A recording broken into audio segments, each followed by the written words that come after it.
जय आणि विक्रम दोघेही बाहेर बागेत बसून एका व्यक्तीची वाट पाहू लागले. त्यांची प्रतीक्षा संपली जेव्हा वैष्णवी त्यांना घरात येताना दिसली. वैष्णवीने विक्रम आणि जयकडे बघून स्माईल केली आणि त्यांच्यासमोर येऊन बसली. हॅलो, ती म्हणाली. हाय वैष्णवी, तू मला फोन का केला होतास? इथे भेटायला का बोलवलं? विक्रमने विचारलं. अनु कुठे आहे? वैष्णवी म्हणाली. आत आहे, विक्रमने उत्तर दिलं. मी हाच विचार करत होते की अनुच्या प्रेग्नन्सी मागे तूच आहेस. पण जेव्हा मी अनुला कित्येकदा विचारलं तेव्हा तिने काहीच सांगितलं नाही. ती पूर्णपणे शांत आहे, काहीही बोलायला तयार नाही. त्या दिवशी तू घरी आलास आणि म्हणालास की अनुशी लग्न करशील, तेव्हा मी समजले की तुम्ही दोघं आधीपासूनच प्रेमात आहात आणि म्हणूनच ही प्रेग्नन्सी झाली असेल. पण जेव्हा मी अनुला याबद्दल विचारलं तेव्हा तिने काहीच उत्तर दिलं नाही. पण एक दिवस मी कॉलेजला जात होते तेव्हा मी पाहिलं की कोणीतरी तिला घाबरवून धमकावत होतं. कोण? विक्रम आणि जयने उत्सुकतेने विचारलं. वैष्णवी म्हणाली, मला माहीत नाही ते कोण होते. जेव्हा ते अणूला काहीतरी बोलत होते तेव्हा मी त्यांचे फोटो काढले. खरंच? तुझ्याकडे फोटो आहेत का? हो आहेत. मी तुझ्या फोनवर पाठवते, बघून घे. वैष्णवीने ते फोटो व्हॉट्सअपवर विक्रमला सेंड केले. एक्सायटेड होऊन विक्रमने ते फोटो उघडले, पण त्या फोटोमधल्या लोकांना पाहून तो थक्क झाला. त्या फोटोमध्ये निशा आणि वैशांक खूप गंभीर दिसत होते आणि अनु त्यांच्यासमोर घाबरलेली उभी होती. हे लोक अनुला काय सांगत आहेत? विक्रमने घाबरून विचारलं. कोण आहेत बघू? जयनेही फोटो पाहून विचारलं आणि मग म्हणाला. हिला तर तुझ्यावर खूप मोठा क्रश होता ना. कुठे हिने अनुसोबत काही केलं तर नाही? पण तिला अनुसोबत काय अडचण आहे? अरे भाई, तुझं अणूवर प्रेम होतं, पण निशा तुझ्यावर प्रेम करत होती. आता तिच्या जागी अणू आली, जलन म्हणून तिने काहीतरी केलं असेल. आधीही तर तिने अनुसोबत अनेक वेळा रॅगिंग केली होती, फक्त यासाठी की तू अनुच्या जवळ राहायचास आणि प्रत्येक गोष्टीत मदत करायचास. बऱ्याच वेळा ती अनुबद्दल वाईट बोलली होती, त्यामुळे अनुने तुझ्यापासून दूर राहण्याचा प्रयत्नही केला होता, पण तू नेहमी तिच्या भोवतीच फिरत राहिलास. हे सगळं पाहून तिला हेवा वाटला असेल. ठीक आहे, हे सगळं मान्य केलं, पण तिच्या प्रेग्नन्सीचा यात काय संबंध? हे मला समजत नाहीये. विक्रमने डोकं धरलं. वैष्णवीने विचारलं. म्हणजे अनुच्या प्रेग्नन्सीचं कारण तुलाही माहीत नाही? विक्रमने मान हलवली. मी एकदा अनुला पाहू शकते का? हो, ती आत बेडरूममध्ये आहे, जाऊन भेट. जयने म्हटलं. ओके, असं म्हणत वैष्णवी अनुच्या खोलीकडे गेली. त्यावेळी अनु उठून वॉशरूममध्ये गेली होती. ती चेहरा धुवून बाहेर आली. तेवढ्यात अनु वैष्णवीने आवाज दिला. आवाज ऐकून अनुने तिच्याकडे पाहिलं. वैशू, तू इथे? हो, मी फक्त तुला भेटायला आले अनु. किती महिने झाले?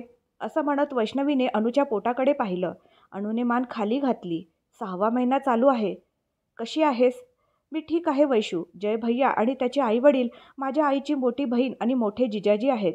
सगळे माझी खूप काळजी घेतात, अनु म्हणाली. बरं. काही वेळ गप्पा मारल्यानंतर वैष्णवी म्हणाली. अनु, हां बोल वैशू. तुझ्या प्रेग्नन्सीचं कारण कोण आहे? पुन्हा एकदा खोली शांतता पसरली. अनु गप्प बसली. तिचं मौन पाहून वैष्णवीने रागात येऊन एक जोरदार थापड तिच्या गालावर मारली. अनु पुन्हा गालावर हात ठेवून रडू लागली.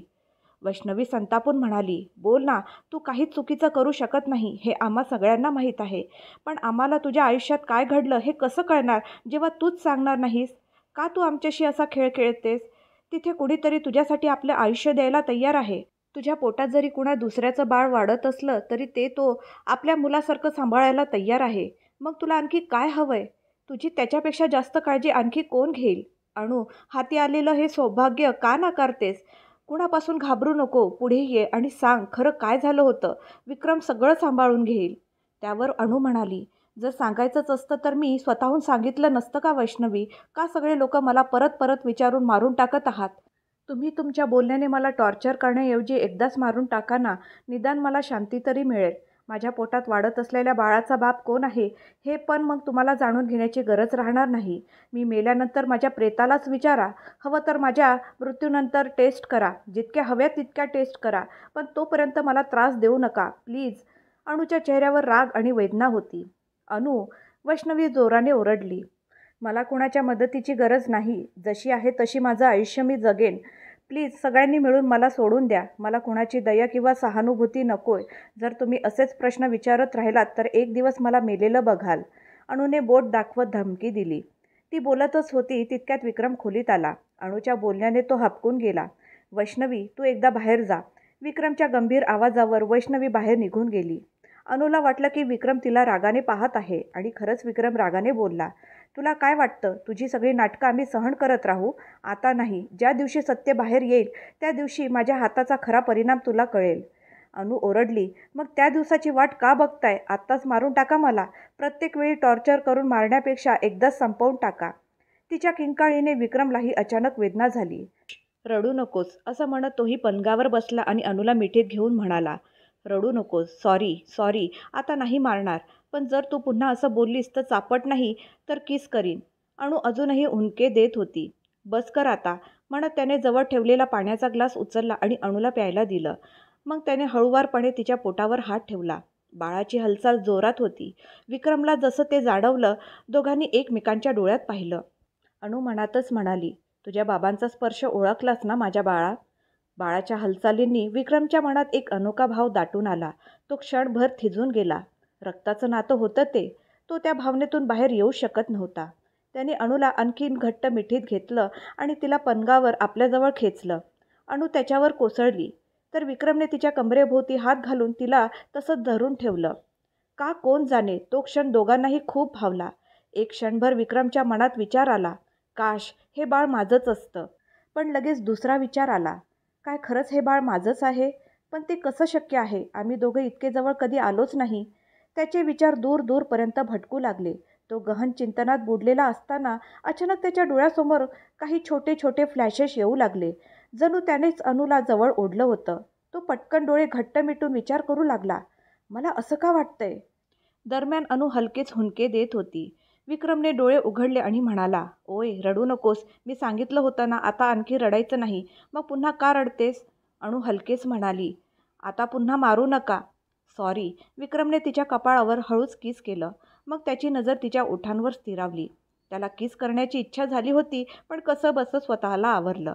तो तिला हलकेच कुरवाळू लागला. अणू त्याच्या बहुपाशात आणखी सामावली. विक्रमला जाणवलंच नाही की कधी त्याची बोटं पुन्हा तिच्या पोटावरून फिरू लागली. तो बराच वेळ तिच्या निष्पाप चेहऱ्याकडे पाहत राहिला. तेवढ्यात जयचा फोन आला. विक्रमला भीती वाटली, कुठे अणूची झोप मोड तर होणार नाही ना. त्याने लगेच फोन उचलला आणि हळू आवाजात म्हणाला, काय आहे बे? जय हसत म्हणाला, काय करत आहेस? विक्रम मजाकमध्ये म्हणाला, इथे तुझ्या बहिणीसाठी अंगाई गातोय. थोड्या वेळात बाहेर येतो. पुन्हा फोन करून डोकं खाऊ नकोस, तिची झोप मोड होईल. फोन कट करून विक्रमची नजर पुन्हा अनूच्या चेहऱ्यावर स्थिरावली. माहीत नाही आता ही मला इतकं जवळ येऊ देईल की नाही, असा विचार करून त्याने तिच्या चेहऱ्यावर हलके हलके अनेक किस केले. शेवटी तिच्या लहानशा ओठांवर एक गोड किस दिला. त्याला ती सोडवत नव्हती. तो स्वतःशीच म्हणाला, काश आपण दोघं आपल्या घरात आपल्या खोलीत असंच राहिलो असतो. किती छान झालं असतं. तो दिवस कधी येईल का? मी सगळं शोधून काढेन आणि ज्या क्षणी मला सत्य कळेल तू माझ्या जवळ असशील. असं बोलून त्याने तिला पुन्हा किस केलं आणि अलगद पलंगावर झोपवलं. एसीचं तापमान व्यवस्थित सेट करून तिला चादर पांघरली. पुन्हा पुन्हा त्याची नजर तिच्या उंचावलेल्या बेबी बंपवर जात होती. त्याने हळूवारपणे तिच्या पोटावरून हात फिरवला आणि मग खोलीबाहेर निघून गेला. वैष्णवी जयसोबत हॉलमध्ये बसली होती. विक्रमही जाऊन त्यांच्या शेजारी बसला. जयने विचारलं, काय करते ती? आत्ताच झोपली आहे. विक्रमने खुर्चीवर आपलं डोकं टेकवत डोळे मिटून घेतले. ओके भैया, मी निघते, वैष्णवीने जयकडे बघत सांगितलं. जय म्हणाला, ठीक आहे. अणू आता इथेच राहील. कधी तिला भेटायची इच्छा झाली तर इथे येऊ शकतेस. वैष्णवी हसून म्हणाली, ठीक आहे भैया. तेवढ्यात बाहेरून महेश्वरीजी आणि कल्याणजी आत येताना दिसले. विक्रम त्यांना पाहून म्हणाला, हाय अंकल, हाय आंटी. महेश्वरीजी विक्रमजवळ येऊन म्हणाल्या, विक्रम तू केव्हा आलास? कसा आहेस बेटा? तू इंडिया सोडून का निघून गेलास? तुला माहीत आहे का, जय तुझी किती चिंता करायचा. नीट जेवणही घेत नव्हता. फक्त याच विचारात असायचा की तू कुठे आहेस, काय करत आहेस. विक्रम म्हणाला, आता मी कुठेही जाणार नाही आंटी. आता आलोय आणि इथेच राहून पप्पांचा बिझनेस सांभाळेन. महेश्वरीजी म्हणाल्या, खूप छान केलंस बेटा. तुम्ही दोघं लहानपणापासून मित्र आहात. पण जेव्हा तू त्याला मध्ये सोडून गेलास तेव्हा तो खूप कमजोर झाला होता. आता पुन्हा त्याला सोडून जाऊ नकोस. कधीच नाही सोडणार आंटी, विक्रमने उत्तर दिलं. महेश्वरीजी मग वैष्णवीकडे पाहून म्हणाल्या, ही मुलगी कोण आहे? जय म्हणाला, आई ही अणूची बहीण आहे. महेश्वरीजींना आधीपासूनच याची माहिती होती म्हणून त्यांनी वैष्णवीला विचारलं, कशी आहेस बेटा? आणि मग लगेचच अणूबद्दल विचारू लागल्या. अणू कशी आहे? तिने जेवण केलं का? ज्यूस पिलं का? औषध घेतलं का? एका मागोमाग एक प्रश्न जयला विचारले. मग त्या अणूला बघण्यासाठी तिच्या खोलीत गेल्या. अणू शांतपणे झोपलेली दिसली. त्यांनी तिच्या कपाळावर प्रेमाने एक किस केलं आणि मग बाहेर आल्या. कल्याणजी म्हणाले, तुझ्या आईला मुलगी नसल्याने जी कमी वाटत होती ती आता पूर्ण झाली आहे. जेव्हापासून अणू इथे आली तेव्हापासून तिच्या डोळ्यात पाहिलेली खुशी मला खूप समाधान देते. जय म्हणाला, हो खरंय बाबा. महेश्वरीजी बाहेर आल्या आणि म्हणाल्या, जय, अणूचे महिने आता पूर्ण होत आहेत. अणूचा नवरा कधी येणार आहे? आई, तो आत्ताच तर गेला आहे. यायला अजून वेळ लागेल. आम्ही आहोत ना तिची काळजी घेण्यासाठी. जय विक्रमकडे बघत म्हणाला. बरोबरच बोलतोयस तू. विक्रम, वैष्णवी, तुम्ही दोघं आता जेवण करूनच जा, महेश्वरीजी म्हणाल्या. वैष्णवी म्हणाली, नाही मोठी आई, मी घरी जाईन. आई माझी वाट पाहत असेल. ठीक आहे बेटा, पण पुढच्या वेळी नक्की जेवावं लागेल, महेश्वरीजी हसून म्हणाल्या. हो मोठी आई, असं म्हणत वैष्णवीने कल्याणजी आणि महेश्वरीजींचे आशीर्वाद घेतले आणि म्हणाली, अणूची काळजी घ्या मोठी आई, मी निघते. नंतर विक्रमही म्हणाला, आंटी, मीही पुढच्या वेळी जेवेन. आता मला एका महत्त्वाच्या कामासाठी बाहेर जायचं आहे. हो आई, मला पण काही काम आहे. आम्ही दोघं बाहेर जातोय. मी परत आल्यावर जेवतो, जय म्हणाला. आणि दोघं कार घेऊन बाहेर गेले. आता काय प्लॅन आहे? जयने विचारलं. सुरुवात निशापासून करावी लागेल. नेमकं काय झालं ते समजून घेणं खूप गरजेचं आहे. त्यानंतरच खेळ सुरू करायचा. आधी पाहायला हवं ती कुठे आहे, विक्रम गंभीरपणे म्हणाला. ठीक आहे भाई, जयने उत्तर दिलं. दोघांनी निशाचा शोध घेण्यास सुरुवात केली. जेव्हा निशाचा नंबर ट्रेस केला तेव्हा कळलं ती पबमध्ये आहे. आता तिला आपल्या ताब्यात घ्यावं लागेल आणि तिच्याकडून खरं कसं उलगडून काढायचं याचा विचार करावा लागेल, विक्रम मनाशी विचार करत होता. जय म्हणाला, अरे आता तर ती पूर्णपणे नशेत असेल. तिला शुद्धीत असताना बघू. तू आधी घरी जा, खूप उशीर झाला आहे. ठीक आहे, असं म्हणत विक्रम घरी गेला. त्याला झोप येत नव्हती. निशाने अखेर केलं तरी काय असेल? अणू तिला पाहून इतकी का घाबरते? आणि हा वैशांग कुठून आला? तो निशाशी कसा काय मिळाला? या दोघांनी मिळून अणूला ब्लॅकमेल करण्यासाठी असं काय केलंय? अणू त्यांच्यापासून इतकी का घाबरते? अखेर या लोकांकडे असं काय आहे जे अणूला घाबरवण्यासाठी पुरेसं आहे? विक्रम या सगळ्या प्रश्नांची उत्तरं शोधण्यात गुंतला होता. तो खूप विचार करू लागला. त्यामुळे त्याचं डोकं दुखायला लागलं. रात्रीच्या वेळी कुणाला उठवावं हे त्याला समजेना, म्हणून तो स्वतःच चहा बनवण्यासाठी किचनमध्ये गेला. त्याच वेळी श्रेया पाणी पिण्यासाठी खाली आली. किचनमध्ये विक्रमला पाहून तिने विचारलं, अरे भैया, या वेळेला काय करतोयस तू? विक्रमने कपात चहा ओतत उत्तर दिलं, थोडं डोकं दुखत होतं. तुम्हा सगळ्यांना डिस्टर्ब करायचं नव्हतं म्हणून स्वतःच चहा करत होतो. श्रेया डोळे बारीक करून म्हणाली, अणूबद्दल विचार करत होतास ना? नाहीतर असं डोकं का दुखेल? विक्रम फक्त एवढंच म्हणून गप्प बसला. श्रेया रागाने म्हणाली, अरे आता विसर तिला आणि पुढे जा. विक्रमच्या डोळ्यात वेदना दाटल्या. तो हळूच म्हणाला, तिला विसरणं म्हणजे माझं प्राण जाणं आहे. हे ऐकून श्रेयाकडे काही बोलायला शब्दच उरले नाही. ती शांतपणे स्वतःच्या खोलीत निघून गेली. विक्रम चहा पीत हॉलमध्ये थोडा वेळ निवांत बसला आणि मग झोपायला गेला. दुसऱ्या दिवशी विक्रम थोडा उशिरा उठला. मन बेचैन होतं. पहिल्यांदाच त्याला मंदिरात जाण्याची इच्छा झाली. तसंही घरात कुणी नव्हतं म्हणून तो पटकन तयार होऊन एकटाच मंदिरात गेला. ते साईबाबाचं मंदिर होतं. विक्रमने आधी पाय धुतले, मग मंदिराची प्रदक्षिणा घातली आणि बाबांच्या मूर्तीसमोर फुलं ठेवून हात जोडले. डोळे मिटून मनोमन प्रार्थना करू लागला. माझ्या आयुष्यात मी कधी काही मागितलं नाही, पण आज पहिल्यांदा मागत आहे. मला अणू हवी आहे बाबा. मला कळलं पाहिजे तिच्या आयुष्यात काय घडलं आहे. प्लीज बाबा. प्रार्थना पूर्ण करून त्याने डोळे उघडले, नारळ फोडला आणि मंदिराच्या पायऱ्यांवर शांतपणे बसून राहिला. थोड्या वेळाने तो उठून जायला लागला तर त्याने पाहिलं की थोडं पुढे त्या पायऱ्यांवरच अणू बसलेली आहे. तो सावकाश तिच्या जवळ गेला आणि विचारलं, तू इथे काय करतेस? विक्रमचा आवाज ऐकून अणू दचकली. तिने इकडे तिकडं पाहिलं आणि विक्रम दिसल्यावर खोल श्वास घेत म्हणाली, मी मंदिरात आले होते. ते मला माहीत आहे, म्हणूनच विचारतोय, तू इथे का आली आहेस? लोक मंदिरात का येतात? मनशांतीसाठी. घरी राहते तर कुणी ओरडतं, कुणी मारतं. आणखी काय करू? इथे आल्यावर मला आणि माझ्या मुलाला थोडी शांती मिळते म्हणून आले होते. विक्रमने टोमणा मारला. असं दाखवते जसं आम्ही तुला मुद्दाम त्रास दिला आहे. अणू उत्तरली, तुम्हा लोकांचं कामच ते आहे. विक्रम म्हणाला, तुझी ही बडबड काय संपणार नाही. पण ऊन खूप जास्त तापलंय. चल, तुला घरी सोडतो आणि मग निघतो. अणू ठामपणे म्हणाली, मी तुमच्यासोबत नाही येणार. विक्रमने थोडं कठोरपणे सांगितलं, हे बघ, जबरदस्तीने ओढून नेलं तर हाडं मोडतील. जे काही विचार करत आहेस डोक्यातून काढून टाक आणि शांतपणे चल. असं म्हणून त्याने अणूचा हात धरला, तिला अलगद उचलून उभं केलं आणि बाहेर घेऊन आला.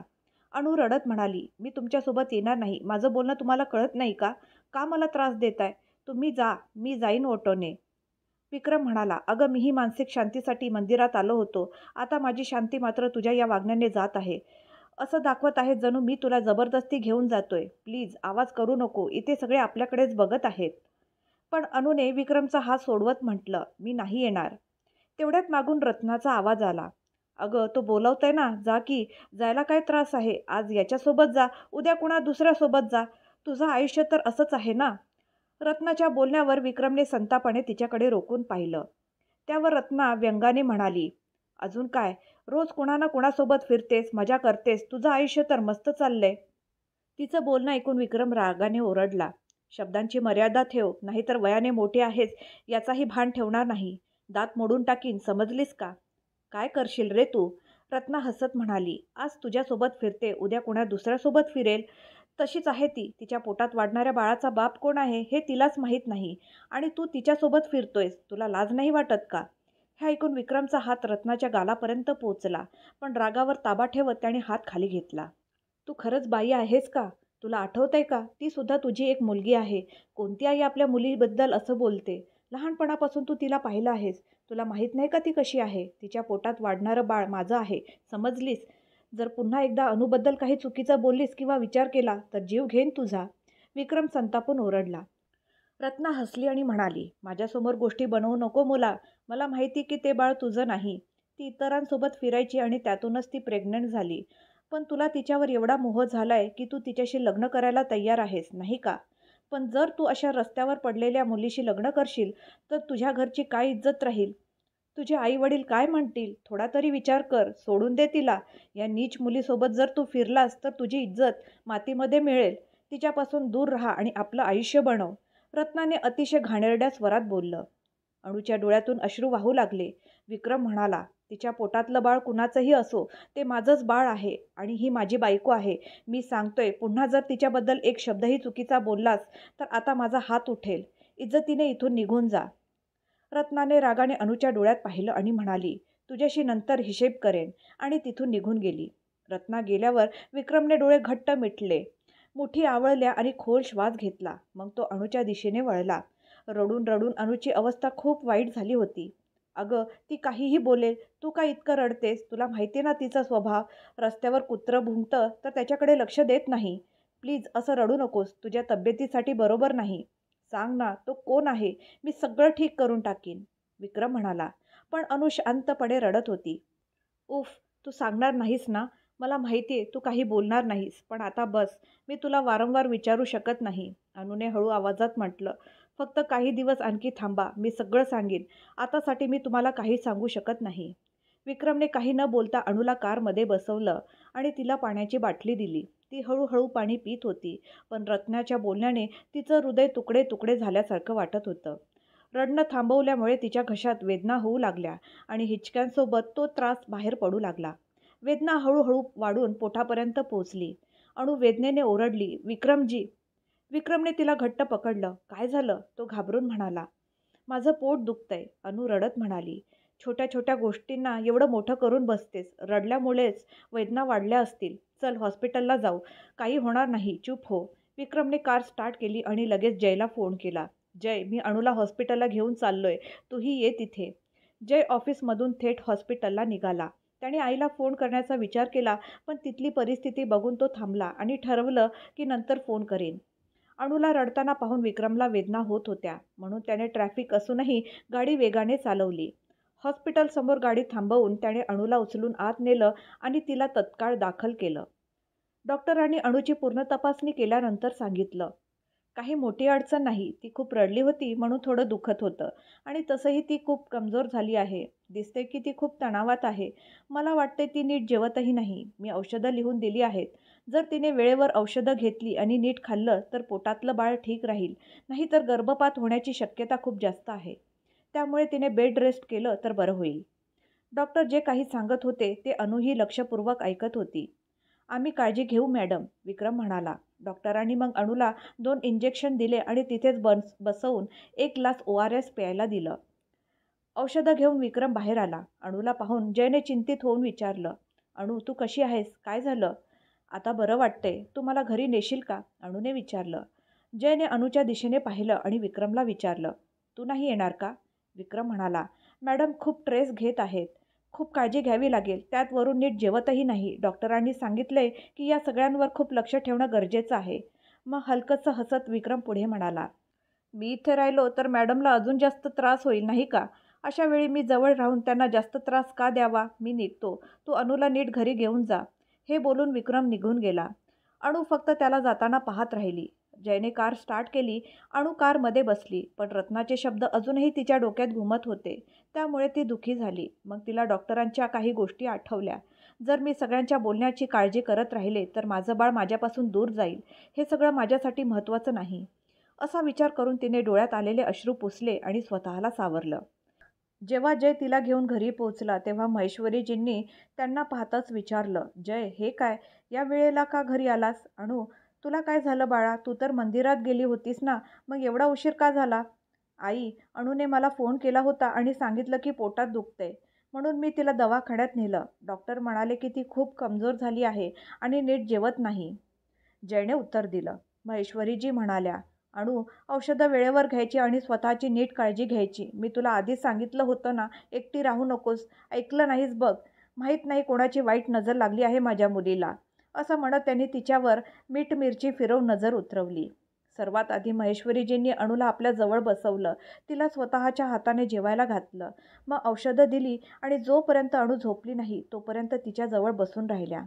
मल्लेश्वरी, तुझी काळजी घेण्याचं भाग्य मला मिळालं नाही, पण निदान मला तुझ्या मुलीची सेवा करण्याची संधी मिळाली. आतापासून अनु माझीच मुलगी आहे, माझी सोन्यासारखी मुलगी. त्यांनी मनातच विचार केला. मित्रांनो, तुम्ही सगळे ज्या गोष्टीची वाट पाहत आहात, या कथेमध्ये जे सस्पेन्स आहे ते पुढच्या भागात उलगडेल. म्हणून कृपया अजून एक भाग वाट बघा. आजचा भाग तुम्हाला कसा वाटला नक्की कमेंट करून सांगा. धन्यवाद.